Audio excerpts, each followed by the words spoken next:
perlindungan didapat ketika ada pendaftaran. Apa yang gampang kita ingat, gampang kita pasarkan, justru di pendaftaran merek itu makin sulit karena banyak kembarnya. Mau setiap online seller atau setiap pedagang atau setiap pengusaha itu butuh paten minimal. Merek. Oh, butuh merek. Sorry, saya salah nih. Halo Botakers, kembali lagi bersama saya Om Botak di channel Cerita Om Botak. Channel ini kita bahas soal jualan online dan teman-teman bisa scale up jualan online kayak gimana. Dan pasti topik-topiknya membantu banget buat teman-teman yang belum join jadi member. Di sana kita banyak banget video pembelajaran khusus buat members Botakers. Join aja, klik join di sana. Nah, hari ini kita ada bintang tamu yang keren banget nih, jauh-jauh nih Om ya. Thank you banget udah mau main ke Warung Ahok nih ya di Gading Serpong.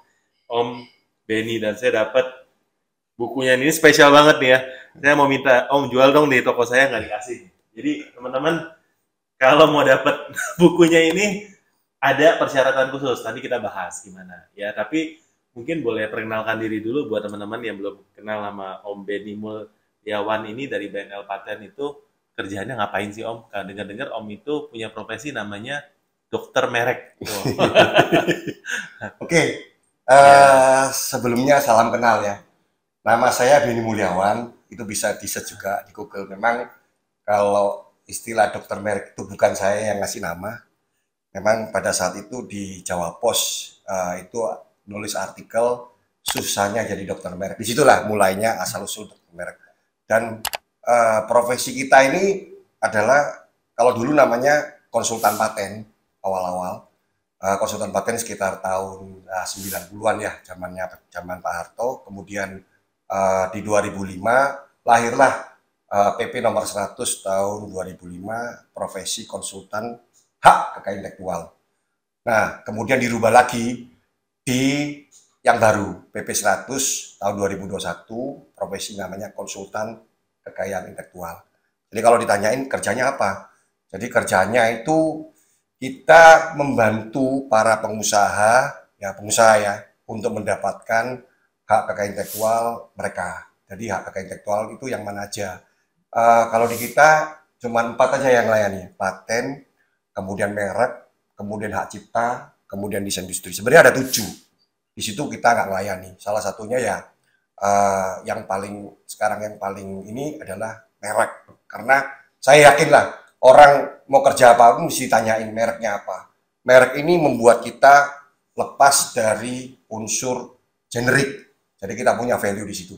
Sedikit aja. Karena case-case yang kejadian sekarang ini, yang viral-viral itu, kalau kita lihat ya yang hari-hari ini ya, itu banyak cerita tentang sengketa. Sengketa apa? Sengketa paten. Padahal sebenarnya bukan paten, Pak. Orang kadang-kadang salah menyalahkan gunakan istilah. Kayak kita ini bukan paten. Paten itu adalah suatu teknologi, invensi.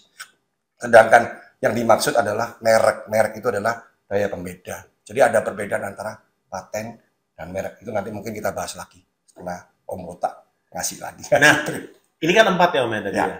Ada merek, hak cipta, paten, dan satu desain lagi industri. Desain industri. Ya.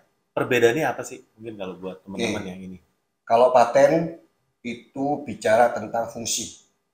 Jadi teknologi. Gimana misalkan kita bilang flash disk ya, tahu ya flash disk buat alat nyimpen. Nah, flash disk-nya sendiri itu sebenarnya merek, namanya flash disk. Namanya itu orang pikir itu sudah jadi generik ya. Ya, tapi itu tetap merek itu flash disk itu. Kemudian patennya di mana?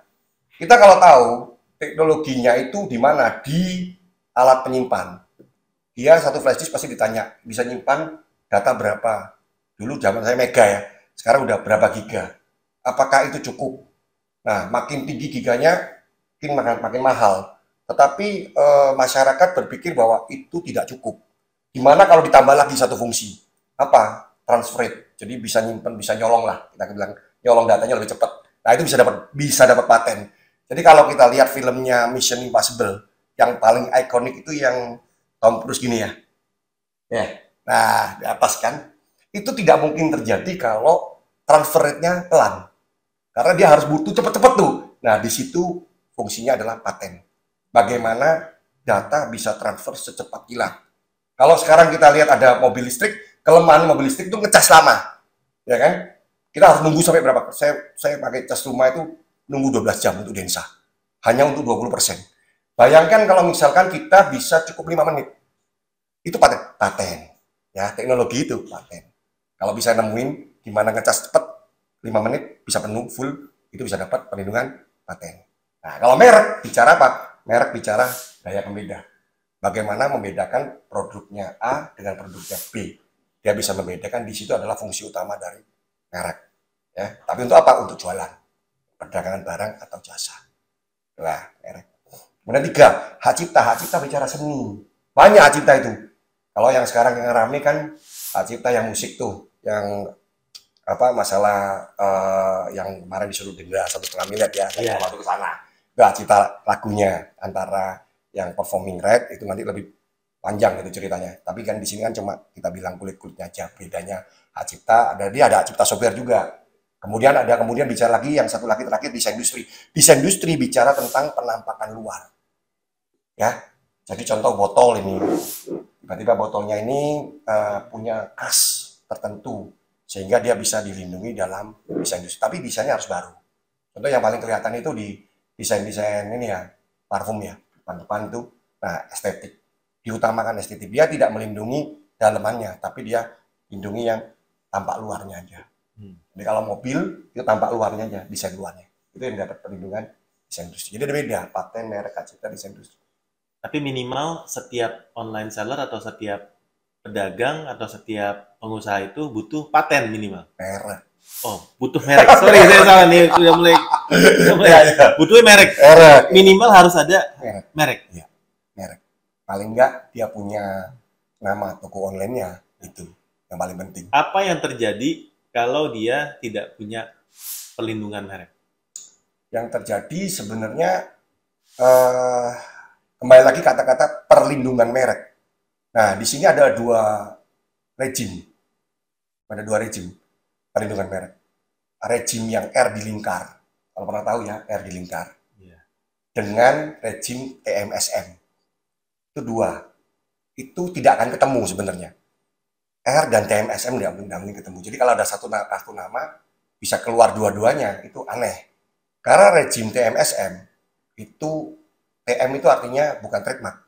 TM itu artinya unregistered trademark. Jadi merek yang tidak perlu didaftar tetapi otomatis dilindungi karena dipakai. Itu definisinya. Jadi perlindungan karena pemakaian. Negara mana? Amerika. Sampai hari ini Amerika adalah TMSM. Jadi kalau kita lihat produk-produk dari Amerika, ya kan, Starbucks itu pakainya dua. Kenapa? Karena ya di Indonesia kan dia harus pakai R, nggak pakai TMSM. Tapi karena di kotanya udah kadang dibikin di sana mungkin harus pakai cara apa kemasan di sana, dia tetap pakai TM. Itu sebenarnya kita nggak ikut TM, karena itu TM itu kita masih periode yang lama, Undang-Undang tahun 61 itu masih pakai TMSM. Sedangkan per Undang-Undang per 1 April 93 kita sudah buang TMSM, kita pakai R yang di lingkar. Artinya perlindungan didapat ketika ada pendaftaran. Jadi kalau nggak ada pendaftaran, maka negara ini tidak melakukan proteksi atau perlindungan terhadap merek dagang maupun merek jasa. Itu. Jadi apakah harus daftar? Enggak harus. Ya, harus. Itu haknya orang mau daftar atau enggak. Anda pertanyaannya Anda mau dapat perlindungan atau enggak? Itu opsional. Kalau Anda mau dapat perlindungan, ya segera daftar. Tapi kalau nggak mau perlindungan, mungkin dilihat ya, siapa tahu ini hari ini mungkin aku nggak pasti juga, nggak fix juga pakai nama ini. Kita cobalah lihat animo pasar bagaimana. Ya, monggo. Jadi artinya dia hanya coba jajal dulu. Kira-kira belum tentu nama ini fix dipakai. Artinya dia berubah. Akhirnya udah ketemu sampai satu nama. Seperti kayak BNL itu kan juga ganti-ganti sebenarnya. Ganti-ganti terakhirnya udah capek kan. Ya udah kasih nama BNL aja. Udah nggak pakai pikir-pikir. Dan akhirnya ya bisa dapat juga merek itu. Jadi gini, apa yang gampang kita ingat, gampang kita pasarkan, justru di pendaftaran merek itu makin sulit. Karena banyak kembarnya. Kayak bisa nama toko Jaya Makmur. Nah, itu susah. Maju Jaya gitu. Agak susah. Apalagi matahari itu susah. Jadi barang-barangnya, apalagi nama binatang itu habis semua. Habis ya? Habis. Mungkin nggak tahu ya, kalau kecoa mungkin bisa dapat. Bikin nama tapi kecoa. Kalau kecoa mungkin agak ini ya, mungkin dikasih nama bahasa Inggris ya, cockroach. Lebih keren. Nah, itu mungkin bisa dapat. Jadi sesuatu yang kira-kira kita gampang diingat itu potensi dapat untuk dapat perlindungan pendaftarannya bisa dapat tuh kecil. Jadi kita harus memastikan yang di atas dan di bawah itu sinkron. Maksudnya apa? Kita kan harus tujuan kita daftarkan merek itu goalnya adalah sertifikat merek terbit. Nah, itu sertifikat adalah bukti kepemilikan kita punya merek. Tuh. Sedangkan yang di atas itu tidak penting sertifikat. Yang di atas itu adalah yang penting pelanggannya loyal, bisnisnya laku. Tapi idealnya tidak seperti itu kadang-kadang, ya kan? Kepinginnya dua ini sinkron, artinya mereknya sertifikatnya kita dapat, barangnya laku. Tapi dunia ini kadang nggak adil. Kita punya barang laku, tapi sertifikat merek kita terganjal, nggak dapat, ketolak. Atau kebalikannya, sertifikat merek kita dapat, tapi yang di atas barangnya nggak laku. Nah, lebih pilih mana?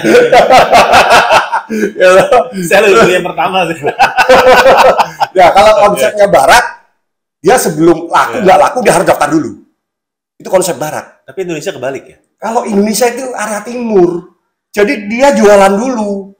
Nanti kalau laku, dia baru mikir-mikir dia daftarin.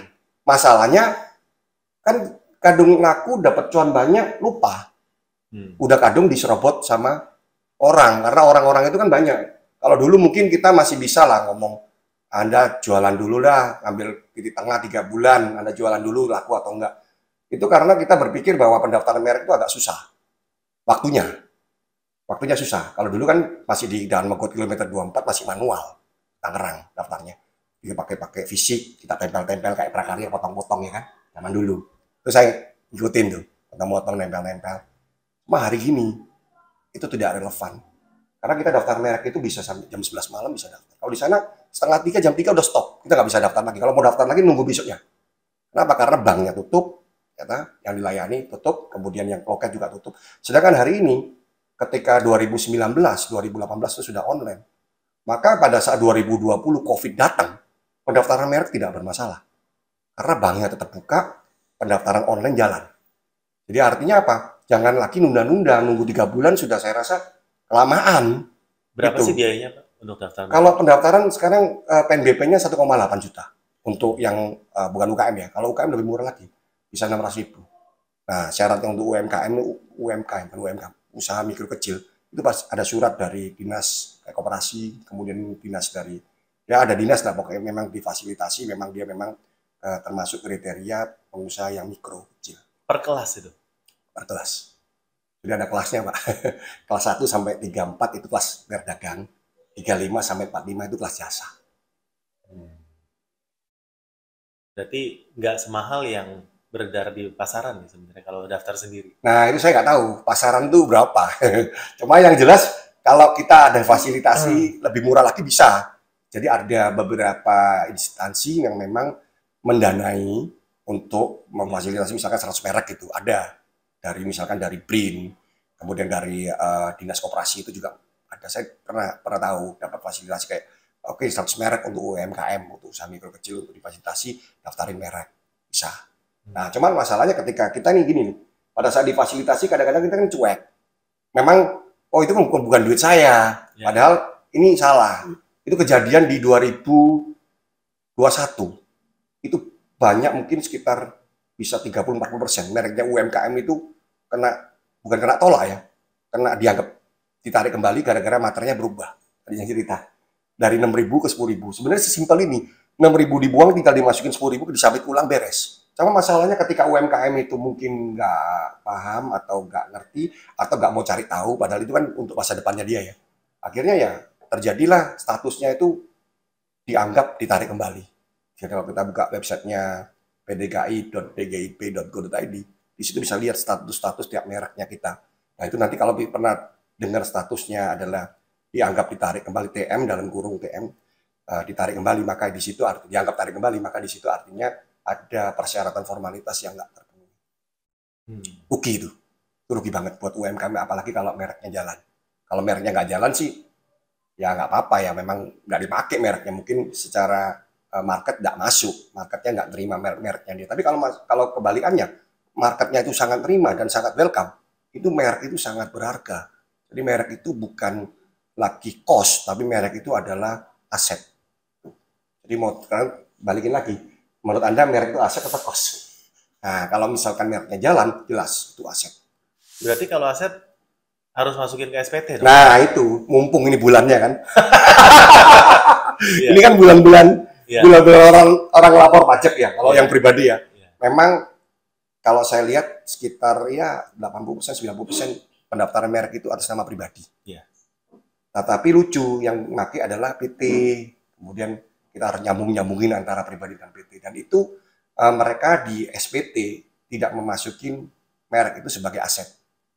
Sehingga pada saat misalkan suatu waktu nih, ada orang yang tertarik mau beli mereknya itu, dia bingung. Karena di SPT-nya dia nggak ada asetnya. Karena dia pasti nanya, mau saya kasih nilai berapa merek saya Pak? Ya itu, paling nggak ada nilainya. Nilai paling nggak yang paling sederhana kita hitung berdasarkan pendekatan biaya atau cost basis. Jadi hitung kita keluar duit berapa, misalkan 1,8 juta ditambah materai 10.000. Kalau pakai konsultan misalkan mau ditambah kan konsultan variasi, ada yang 1 juta, mau sampai yang 20 juta, 30 juta ya ada. Kita ngomong yang average misalkan 5 juta. Paling enggak kita masukin angkanya itu 5 juta ditambah 1.800.000 ketemu angka 6,8, 6 juta 810.000. Paling enggak itu nilai yang bisa masukin di SPT segitu. Atau kalau misalkan kemahalan ininya konsultannya yang 1 juta ada juga. Jadi 2 juta 810.000. Karena kapan kita masukin itu sebagai aset? Ya ketika merek itu granted. Jangan sampai merek itu ditolak kita masukin aset. Karena kalau misalkan merek ditolak itu cost, pasti biaya. Iya. Tetapi kalau merek itu granted, kita bisa akui itu sebagai aset atau kita tidak akui dulu. Karena kan mereknya belum tentu dipakai. Kita tunggu dulu. Banyak merek-merek yang masih diparkir. Tiba-tiba, contoh ya, satu kasus yang di Surabaya itu ada merek Apek ya. Itu kita daftar 12 tahun yang lalu. Baru dipakai sekarang ya, baru dipakai sekarang. Baru pakai 2024 nih. Baru sempat makan di Surabaya. Atau di Jakarta ada nggak? Sampai yang di Surabaya lagi rame juga. Karena baru buka juga di pusat kota. Di Tunjungan. Tapi dia udah daftarin lama. Lama, 2010. Diparkir itu Pak. Dia belum ada ide. Bukannya setiap 10 tahun harus Iya diperpanjang. Perpanjang. Di 2020 diperpanjang. Itu menarik, memang ada orang yang mereknya dipakai, belum dipakai, diparkir dulu. Parkir dulu ya. Cuman karena dia belum ada brandingnya seperti apa, jadi dia hanya daftarin merek yang tulisan standar kayak Times New Roman atau Ariel. Itu aja.